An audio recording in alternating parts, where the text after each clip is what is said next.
Life ಸ್ವಲ್ಪ seriousness ಇಲ್ವಾ? ನೀ ಇರೋದ್ ಹಿಂಗೇನಾ?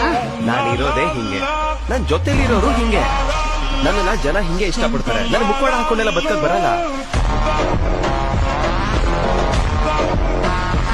ಸೊ ಪ್ರಿವ್ಯೂಲ್ ನೋಡಿದ್ರಲ್ಲ, ಈ ರೀತಿ ಆಟಿಟ್ಯೂಡ್ ವಿಡಿಯೋ ಎಡಿಟಿಂಗ್ ನ ಸಿಂಪಲ್ ಆಗಿ ಹೇಗೆ ಎಡಿಟ್ ಮಾಡೋದು ಅಂತ ಈ ವಿಡಿಯೋದಲ್ಲಿ ತಿಳಿಸ್ಕೊಡ್ತೀನಿ. ಈ ವಿಡಿಯೋನ ಕೊನೆವರೆಗೂ ನೋಡಿ. ಹಾಗೆ ಇನ್ನೂ ಯಾರು ನಮ್ಮ ಚಾನಲ್ ನ ಸಬ್ಸ್ಕ್ರೈಬ್ ಮಾಡ್ದಿರೋ ನೋಡ್ತಾ ಇದ್ದೀರೋ ಅವರು ಸಬ್ಸ್ಕ್ರೈಬ್ ಮಾಡ್ಕೊಳ್ಳಿ. ನಾನು ಆಲ್ರೆಡಿ ವಿಡಿಯೋ ಎಡಿಟ್ ಮಾಡಿ ಪ್ರಾಜೆಕ್ಟ್ ಲಿಂಕ್ ನ ಡಿಸ್ಕ್ರಿಪ್ಷನ್ ಬಾಕ್ಸ್ ನಲ್ಲಿ ಕೊಟ್ಟಿರ್ತೀನಿ, ಅದನ್ನ ಇಂಪೋರ್ಟ್ ಮಾಡ್ಕೊಳ್ಳಿ. ಹಾಗೆ ಡಿಸ್ಕ್ರಿಪ್ಷನ್ ಬಾಕ್ಸ್ ನಲ್ಲಿ ಫಾಂಟ್ ಲಿಂಕ್ ಕೂಡ ಇದೆ, ಅದನ್ನು ಕೂಡ ಆಡ್ ಮಾಡ್ಕೊಳ್ಳಿ. ನಿಮ್ಗೆ ಏನಾದ್ರು ಫಾಂಟ್ ಲಿಂಕ್ ನ ಆಡ್ ಮಾಡೋಕೆ ಗೊತ್ತಿಲ್ಲ ಅಂದ್ರೆ ನಾನು ಆಲ್ರೆಡಿ ವಿಡಿಯೋ ಎಡಿಟ್ ಇದೀನಿ, ಅದನ್ನ ಒಂದ್ಸತಿ ಚೆಕ್ ಮಾಡಿ. ಪ್ರಾಜೆಕ್ಟ್ ಇಂಪೋರ್ಟ್ ಮಾಡಿದ್ರೆ ಈ ರೀತಿ ಲೇಯರ್ಸ್ ಓಪನ್ ಆಗುತ್ತೆ. ಇಲ್ಲಿ ಟೆಕ್ಸ್ಟ್ ಲೇಯರ್ ಅಲ್ಲಿ ನಿಮ್ದು ಏನಾದ್ರು ಫಾಂಟ್ ಆಡ್ ಆಗಿಲ್ಲ ಅಂದ್ರೆ ಇಲ್ಲಿ ಟೆಕ್ಸ್ಟ್ ಲೇಯರ್ ಮೇಲೆ ಕ್ಲಿಕ್ ಮಾಡಿ, ಎಡಿಟ್ ಟೆಕ್ಸ್ಟ್ ಮೇಲೆ ಕ್ಲಿಕ್ ಮಾಡ್ಕೊಂಡು ಇದ್ರ ಮೇಲೆ ಕ್ಲಿಕ್ ಮಾಡಿದ್ರೆ ನೀವು ಆಡ್ ಮಾಡಿರೋ ಫಾಂಟ್ ಎಲ್ಲ ಇಲ್ಲಿ ಶೋ ಆಗುತ್ತೆ. ನಿಮಗೆ ಯಾವ ಫಾಂಟ್ ಇಷ್ಟ ಆಗುತ್ತೋ ಆ ಫಾಂಟ್ ನ ಸೆಲೆಕ್ಟ್ ಮಾಡ್ಕೊಂಡು ಇಲ್ಲಿ ರೈಟ್ ಆಪ್ಷನ್ ಮೇಲೆ ಕ್ಲಿಕ್ ಮಾಡಿ. ಹಾಗೆ ಇದೇ ರೀತಿ ಎಲ್ಲ ಟೆಕ್ಸ್ಟ್ ಲೇಯರ್ ಅಲ್ಲಿ ಕೂಡ ಫಾಂಟ್ ನ ಆಡ್ ಮಾಡ್ಕೊಳ್ಳಿ. ಹಾಗೆ ಸ್ವಲ್ಪ ಮುಂದೆ ಬಂದ್ರೆ ಇಲ್ಲಿ 3 ಇಮೇಜಸ್ ಲೇಯರ್ ಇರುತ್ತೆ. ಅದರಲ್ಲಿ ಫೋಟೋ ಹೇಗೆ ರಿಪ್ಲೇಸ್ ಮಾಡೋದಂದ್ರೆ ಇಮೇಜ್ ಲೇಯರ್ ಮೇಲೆ ಕ್ಲಿಕ್ ಮಾಡಿ, ಕಲರ್ ಅಂಡ್ ಫಿಲ್ ಮೇಲೆ ಕ್ಲಿಕ್ ಮಾಡಿ, ಇಲ್ಲಿ ಸ್ಟಾರ್ ಐಕಾನ್ ಮೇಲೆ ಕ್ಲಿಕ್ ಮಾಡಿದ್ರೆ ಇಲ್ಲಿ ನಿಮ್ ಗ್ಯಾಲರಿ ಓಪನ್ ಆಗುತ್ತೆ. ಇಲ್ಲಿ ನಿಮ್ ಫೋಟೋನ ಸೆಲೆಕ್ಟ್ ಮಾಡ್ಕೊಂಡು ಪ್ಲಸ್ ಐಕಾನ್ ಮೇಲೆ ಕ್ಲಿಕ್ ಮಾಡಿದ್ರೆ ಈ ಫೋಟೋ ರೀಪ್ಲೇಸ್ ಆಗುತ್ತೆ.